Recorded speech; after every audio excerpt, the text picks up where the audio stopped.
South ఇండియాలోనే biggest sorry store మన Varahi silks మన విజయవాడ ఎంజీ రోడ్ లో ప్రారంభం.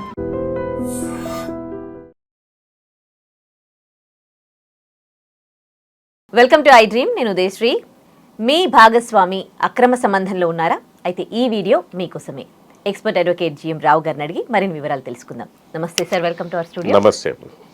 సరే, ఈ అక్రమ సంబంధాలు పెట్టుకోవడం వల్ల ఈ మధ్య కాలంలో చాలా చాలా ఎక్కువైపోయాయి కదా.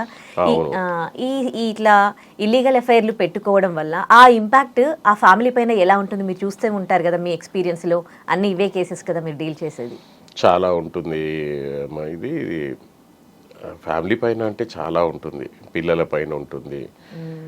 ఇప్పుడు ఇంకో స్పౌస్ పైన, ఇప్పుడు ఒకవేళ వైఫ్ అడల్టరీలో ఉంటే హస్బెండ్ ఇంకా నరకం అనుభవించాల్సిందే, ఎవరికి చెప్పుకోలేడు. అట్లాగే ఇప్పుడు హస్బెండ్ అక్రమ సంబంధంలో ఉంటే వైఫ్ చాలా అంటే చాలా బాధపడుతుంది. అసలు ఏ వైఫ్ తట్టుకోదు కదా హస్బెండ్ ఇంకో ఆవిడతో ఉండాలని చెప్పేసి. ఇట్లాంటి సిచ్యువేషన్స్ ఇప్పుడు సమాజంలో చాలా ఎక్కువ అయిపోయాయి. అంటే కొన్ని సిచ్యువేషన్స్లో వైఫ్ అక్రమ సంబంధంలో ఉండడము, కొన్ని సిచ్యువేషన్స్లో మనకు హస్బెండ్ అక్రమ సంబంధంలో ఉండడము. దీనివల్ల ఏంటిదనంటే మనకు మొత్తము మెంటల్ డిస్టర్బెన్సెస్ అనేది ఫ్యామిలీలో ఏర్పడుతుంది. ఏం చేయాలో తెలియలేని పరిస్థితి. ఓకే, ఏదైనా మనం మాట్లాడినాం అనుకోండి, తెలియకుండా ఒకవేళ లేదు నువ్వు ఇట్లా ఎందుకు చేస్తున్నావు అంటే రివర్స్లో కేసులు పడుతుంటాయి. ఇప్పుడు చాలాసార్లు ఒకవేళ వైఫ్ అడల్టరీలో ఉందనుకోండి, హస్బెండ్ ఆమెను క్వశ్చన్ చేస్తే ఆవిడ మళ్ళీ ఇమీడియట్గా క్రిమినల్ కేసెస్ పెట్టడం, నన్ను అరెస్ట్ చేస్తున్నారని చెప్పేసి. సో ఈ రకంగా ఇంపాక్ట్ అనేది వీళ్ళపైనే కాకుండా పిల్లలపైన కూడా చాలా ఘోరంగా ఉంటుందన్నమాట. అంటే ఇంకా వాళ్ళు కూడా పెద్దగా అయిన తర్వాత వాళ్ళకు కూడా అర్థమవుతుంది కదా, లైక్ ఎట్లా ఉంటుంది అని చెప్పేసి. సో ఇప్పుడు ఈ ఇంపాక్ట్ అనేది డైవర్స్ వరకు వెళ్ళిపోతుంది. అంటే ఫ్యామిలీ మొత్తము డిస్టర్బ్ అయ్యే అవకాశాలు కంపల్సరీగా ఉంటాయి అమ్మ దీంట్లో. ఇంకా సొసైటీలో మళ్ళీ ఇప్పుడు పార్ట్నర్స్ కూడా ఎట్లా చెప్పుకుంటారో పరువు పోతుంది, అదొకటి.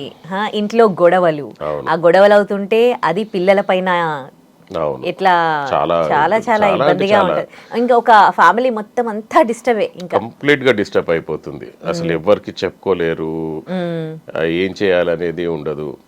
ఓకే, సో అది ఈ రకంగా ఉంటుంది అనమాట డిస్టర్బెన్స్. అంటే ఈ మధ్య కాలంలో కోర్టు మ్యూచువల్ అండర్స్టాండింగ్ తో ఇల్లీగల్ అఫైర్ పెట్టుకున్నా ఏం కాదు, అదేం తప్పు కాదు అన్నట్టుగా తీర్పు చెప్పింది కదా. అది అంటే ఆ కోర్టు తీర్పు అనేది ఇప్పటికీ ఒక అంటే క్లారిటీ లేదు సార్ దీనికి సంబంధించి.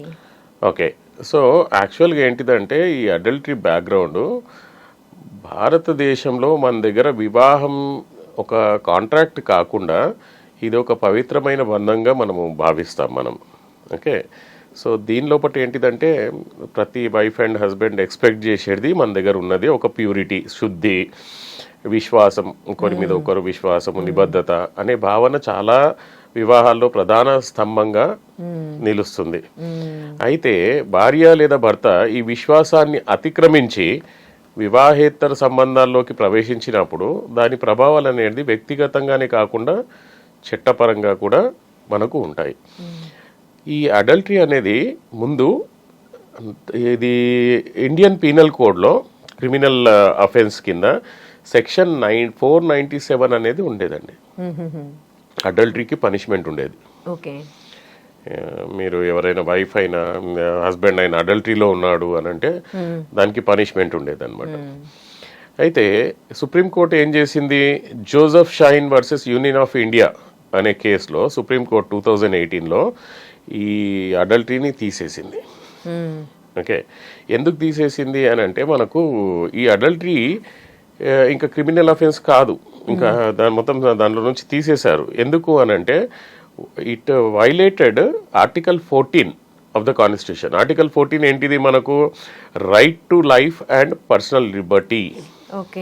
నా ఇష్టం వచ్చినట్టు నేను బతకగలుగుతాను, సో ఆపడానికి వీల్లేదని ఈ గ్రౌండ్ మీద మనకి ఏం జరిగింది అని అంటే సుప్రీంకోర్టు 2018లో అడల్టరీ అనే సెక్షన్ని మొత్తానికి తీసేశారు. అడల్టరీ సెక్షన్ తీసేసేసరికి ఇప్పుడు ఏంటి, ఇంకా అడల్టరీ లేదు. సో దాని గురించి విచ్చలవిడిగా పెరిగిపోతూనే ఉన్నాయి. అంటే ఇప్పుడు పనిష్మెంట్స్ లేవు. వ్యభిచారము, ఇది అడల్టరీ అక్రమ సంబంధము అనేది ఇప్పుడు క్రిమినల్ నేరం అనేది కానే కాదు. ఓకే, కానీ ఇది డైవోర్స్ కి పనికి వస్తుంది. ఓకే, డైవర్స్ కి కానీ దీని మీద మనకు మెయింటెనెన్స్ హక్కుల మీద కానీ అలుమిని మీద కానీ ఇంపాక్ట్ ఇస్తుంది. ఓకే, ఇప్పుడు ఈ రోజు ఉన్న పరిస్థితి ఏంటిదని అంటే భయం లేకుండా పోయింది. ఓకే, అడల్టరీలో నేను ఉన్నాను, ఏం చేసుకుంటారో చేసుకోపోండి.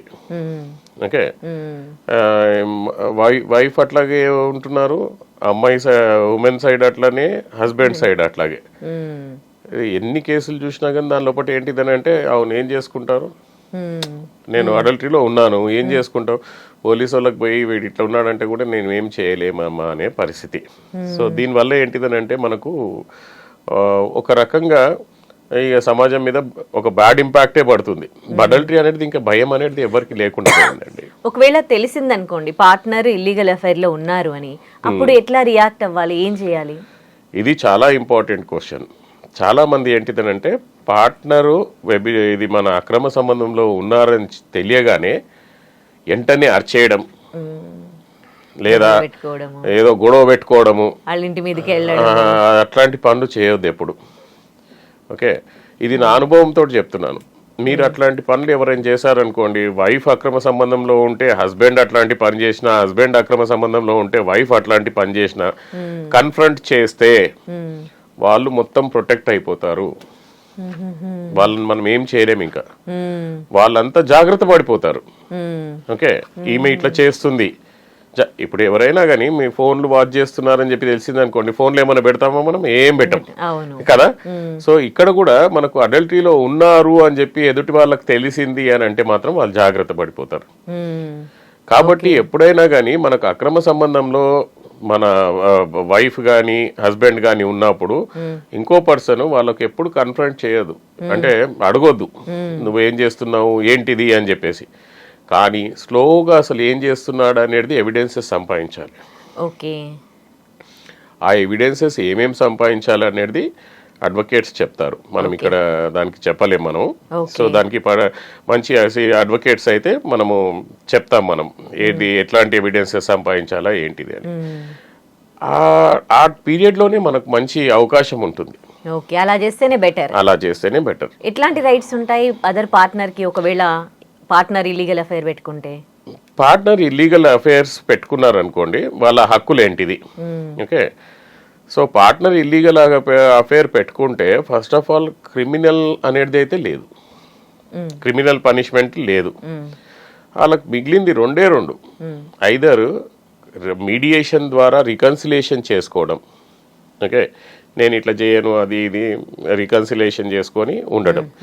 ఇప్పుడు దీంట్లో కూడా మనం ఆలోచించాల్సింది ఏంటిదని అంటే అండి, ఈ అక్రమ సంబంధం అనేది కొంతమంది 40 years తర్వాత కూడా పెట్టుకుంటున్నారు. ఓకే, అప్పటికి పిల్లలు పెద్దగా ఉంటారు, 18 years 20 years. వీళ్ళకి తెలిసిందంటే పరుగు పోతుంది. హస్బెండ్కి తెలుసు వైఫ్ గురించి, లేకపోతే వైఫ్కి తెలుసు హస్బెండ్ ఇటువంటి పనులు చేస్తున్నాడని. రెండు రకాల కేసెస్ ఉంటాయి మన దగ్గర. సో దీంట్లో ఏంటిదని అంటే మనకు ఆ మూమెంట్లో వీడు ఇప్పుడు గొడవబడి చేసేది ఏమీ లేదు. సో ఇంకా కొన్ని సిచ్యువేషన్స్లో ఏంటిదని అంటే రికన్సైల్ అయిపోయి కౌన్సిలింగ్ పెట్టుకొని ఇద్దరు మళ్ళీ కలిసి ఉండడం బెటర్. ఎందుకనంటే అంతంత పెద్ద పిల్లలు ఉన్న తర్వాత విడిపోవడము దాంతో వచ్చేది ఏమీ లేదు. దాని తర్వాత పిల్లల మీద కూడా చాలా ఘోరంగా ఇంపాక్ట్ అవుతుంది. ఇది ఒక పద్ధతి, కలిసి మీడియేషన్లో కలిసి ఉండడం ఒక పద్ధతి. రెండోది ఏంటిదని అంటే డైవర్స్ తీసుకోవడం. ఓకే, ఈ డైవర్స్ అనేది హిందూ మ్యారేజ్ యాక్ట్ 1955 ప్రకారంగా అయితే సెక్షన్ 13(1) ఆఫ్ I ఇది అడల్టరీలో ఉంటే దాని గ్రౌండ్ పైన. అదే స్పెషల్ మ్యారేజ్ యాక్ట్ అంటే ఒక మతం వాళ్ళు ఇంకో మతాన్ని పెళ్లి చేసుకొని అట్లాంటిది ఉంటే స్పెషల్ మ్యారేజ్ యాక్ట్ అప్లై అవుతుంది. దాంట్లో సెక్షన్ 27(1) ఆఫ్ A దాని ప్రకారంగా అడల్టరీ కింద తీసుకోవచ్చు. క్రిస్టియన్స్ ఒకవేళ ఇట్లాంటిది ఒకవేళ ఇదైతే డైవర్స్ తీసుకోవాలనుకుంటే section 10(1) of I. Okay, Parsi marriage యాక్ట్లో కూడా మనము వాళ్ళు కూడా తీసుకోవచ్చు, సెక్షన్ 32 ఆఫ్ D. దీని కింద వాళ్ళు అడల్టరీ గ్రౌండ్ మీద డైవర్స్ ఫైల్ చేయవచ్చు. ఓకే, ఈ ఈ 2 తర్వాత మెయింటెనెన్స్. వైఫ్ అక్రమ సంబంధంలో ఉందని మనం ప్రూవ్ చేస్తున్నాం కోర్టులో. ప్రూవ్ చేయడం వల్ల మనకు డైవర్స్ కూడా వస్తుంది. ఇప్పుడు వైఫ్ గురించి మాట్లాడుతున్నాం మనం. వైఫ్ అక్రమ సంబంధంలో ఉంటే ప్రూవ్ చేస్తే డైవర్స్ కూడా వస్తుంది. మళ్ళీ ఏంటిదంటే ఆమెకు మెయింటెనెన్స్ కూడా రాదు. ఓకే. మెయింటెనెన్స్ మనకు అసలు ఆమెకు ఇవ్వాల్సిన పని లేదు, అడల్టరీలో ఉన్నదని చెప్పేసి. అదే హస్బెండ్ ఒకవేళ అడల్టరీలో ఉంటే, అక్రమ సంబంధంలో ఉంటే, వైఫ్ ఆమె మెయింటెనెన్స్ క్లెయిమ్ చేయొచ్చు, alimony and maintenance. And she can file domestic violence act cases also for the mental harassment. Okay, domestic violence act అనేది ఆడామె ఇంకోని మీద ఫైల్ చేయొచ్చు కానీ మొగుడు ఆమె మీద ఫైల్ చేయడం లేదు. Protection of women from domestic violence act అన్నారు. అంటే protection of women, protection of men కాదు.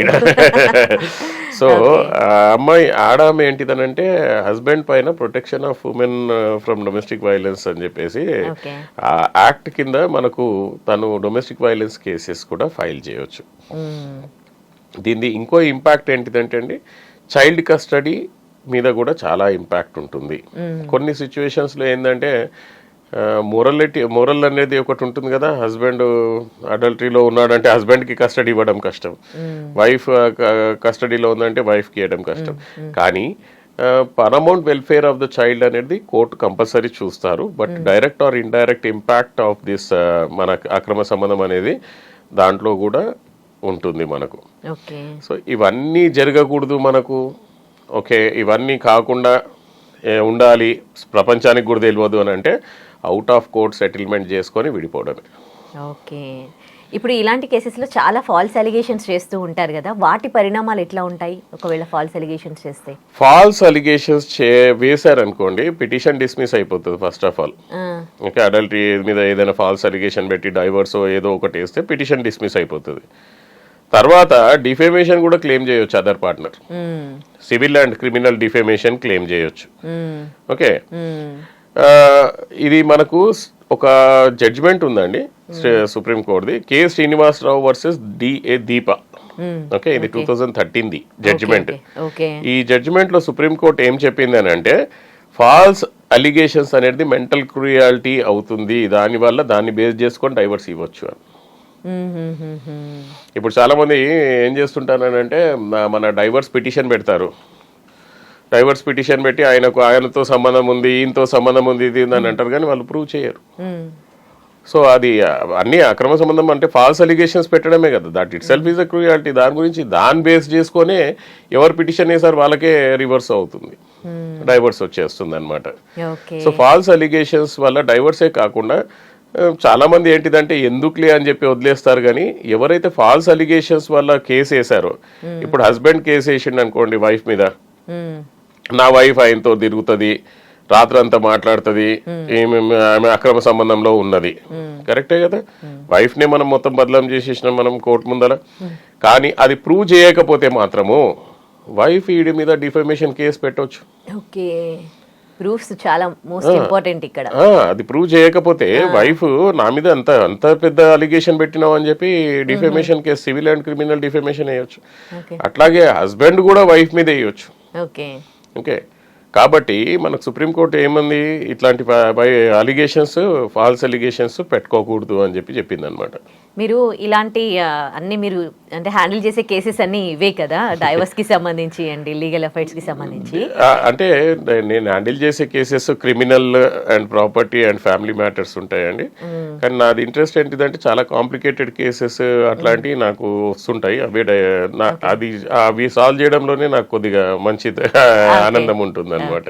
సో మీ ఎక్స్పీరియన్స్ లో చాలా కాంప్లికేటెడ్ కేస్ గురించి ఏదైనా షేర్ చేసుకుంటారా? చాలా కాంప్లికేటెడ్ కేసెస్ చాలా ఉన్నాయండి. దాంట్లో ఒక కేసు గుర్తొచ్చింది, అది ఆల్మోస్ట్ లైక్ 2013 అనుకుంటాను కేసు. సో ఇక్కడ తెలుగు మ్యాట్రిమోనీ నుంచి మ్యారేజ్ జరిగింది.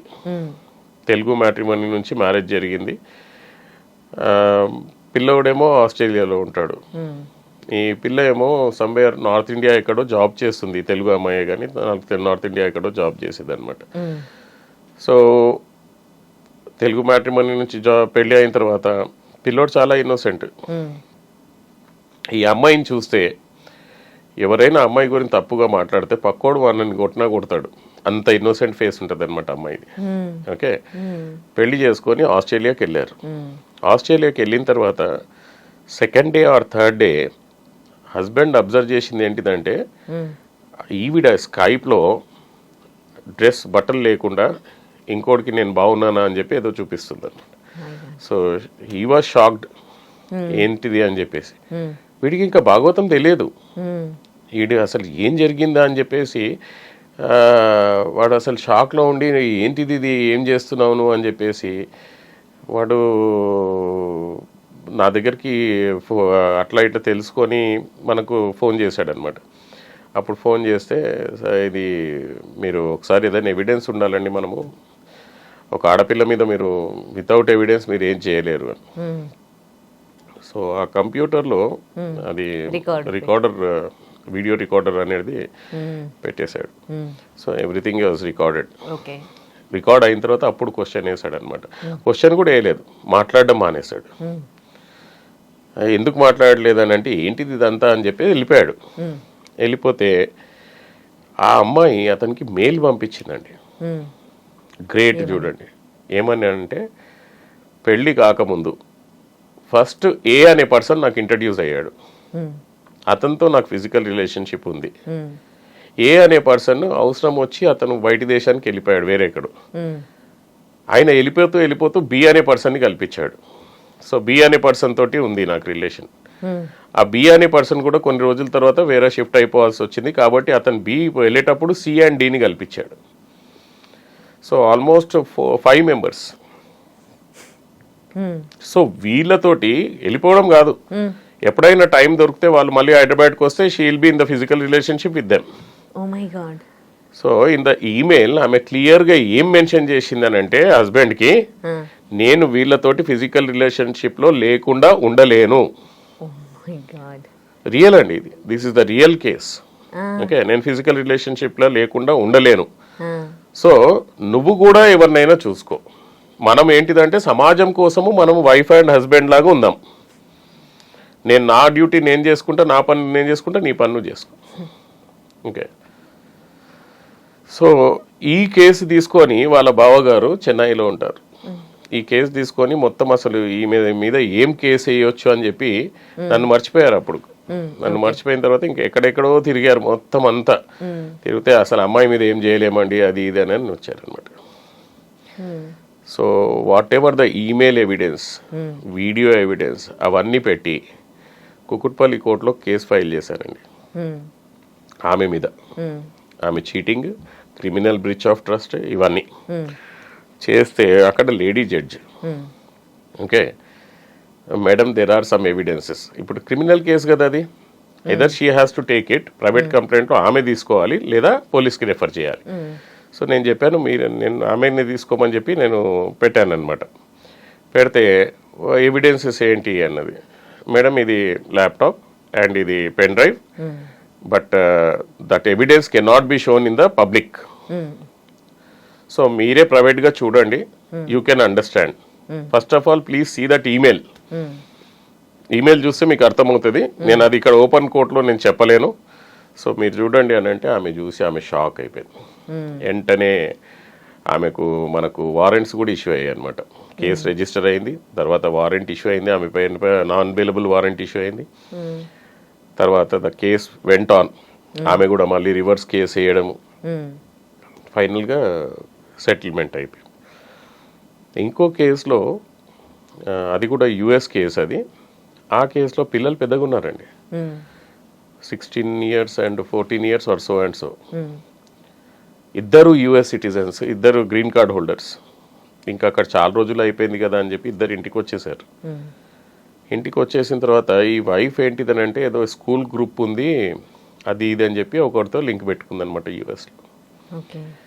పెట్టుకున్న తర్వాత కొన్ని రోజులు అయిన తర్వాత ఆవిడ ఏమందంటే, నేను ఇక్కడ చాలా బోర్ అయిపోతున్నా, నాకు యుఎస్ ఎన్విరాన్మెంట్ ఇదైంది, నేను అక్కడికి వెళ్ళేసి వస్తాను, నా ఫ్రెండ్స్ అందరూ ఏదో పిలుస్తున్నారు, అది ఇది ఏదో ఫంక్షన్ ఉంది అని చెప్పి ఈవిడ అక్కడికి వెళ్ళింది. అయితే ఈ మధ్యలో వాళ్ళ హస్బెండ్కి డౌట్, ఈవిడ ఏదో చేస్తుంది బ్యాక్గ్రౌండ్లో అని చెప్పి. అండ్ గ్రేట్ ఏంటిదని అంటే ఆ హస్బెండ్ కొద్దిగా డౌట్ వచ్చినప్పుడే నన్ను కాంటాక్ట్ అయ్యాడు. ఓకే. అప్పుడు అతను క్లియర్గా చెప్పాను, బాబు ఎట్లాంటి కన్ఫ్రంట్ చేయొద్దు, నువ్వు ఎట్లాంటి క్వశ్చన్ అడగొద్దు, వెళ్ళనియండి. ఓకే. సో ఆమె వెళ్ళింది. ఆమె ఎట్లా ట్రాక్ చేసిందంటే వాళ్ళ హస్బెండ్ ఏ హోటల్లో ఉంది, ఎవరితో ఉంది, ఎన్ని గంటలు ఉంది, ఎన్ని రోజులు ఉంది, అన్ని మొత్తం ట్రాకింగ్ అనమాట. ఆ రికార్డ్ అంతా వచ్చేసింది మనకు. వచ్చేసిన తర్వాత ఈమెయిల్ అవన్నీ కూడా ట్రాక్ చేయడం స్టార్ట్ చేసాం. ఓకే. తర్వాత ఏం జరిగింది, ఇది ప్రైవసీ దెబ్బతింటది అనేది క్వశ్చన్ కాదండి. ఇది ప్రైవసీ దెబ్బతింటదని కాదు, మనిషి లైఫే పోతుంది ఇక్కడ. ఓకే. కోర్టుకి కావాల్సింది ప్రూఫ్. సో ఇతను ఏంటిదని అంటే మొత్తం చాటింగ్ వాచ్ చేయడం అవి ఇవి చేశాడు హస్బెండ్. తర్వాత ఒక రోజు జరిగింది ఏంటిదని అంటే హస్బెండ్ అతను ఇండియాకి వచ్చాడు. ఇండియాకి వచ్చినప్పుడు ఇతను లేనప్పుడు వాళ్ళు ఫిజికల్గా కలవడం స్టార్ట్ చేశారనమాట, వీళ్ళ ఇంట్లోనే, వీళ్ళ బెడ్ మీద.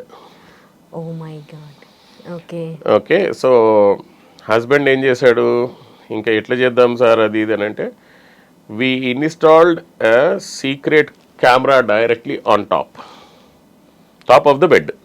Okay. ఇంకేంటిది, డైరెక్ట్గా దొరికిపోయారు. అది చూపెట్టి, అది ఆమెకే చూపెట్టి వాళ్ళ ఫాదర్కి చూపెట్టలేదు, ఇంత ఘోరంది మీరు చూడలేరు అని చెప్పి ఆమెకు చూపెట్టి, చూడమ్మా మీ హస్బెండ్ మొత్తం అంతా సెక్యూర్ చేశాడు, డైవర్స్ ఇచ్చేసేయనంటే వీడియో రికార్డ్ చేశాము అంత డైవర్స్ వాళ్ళకి చెప్పాను. వాళ్ళే అంత వీడియో రికార్డ్ చేసుకొని మా తప్పు అయిపోయింది, నేను ఇట్లా అడల్టరీలో ఉన్నాను అది ఇది అని చెప్పి అంతా రాసేసి మ్యూచువల్ డైవర్స్ MOU రాసుకున్నారు. రాసుకున్న తర్వాత మ్యూచువల్ డైవర్స్ ఫైల్ చేసిన తర్వాత ఎవడో అడ్వకేట్ అన్నాడంట, అట్లెట్లా అవుతుంది అని చెప్పి she started fighting for it. Okay. So అప్పుడు ఏం చేయాల్సి వచ్చింది, we have submitted all the evidence to the court. ఆమె పరువే పోయింది కదా.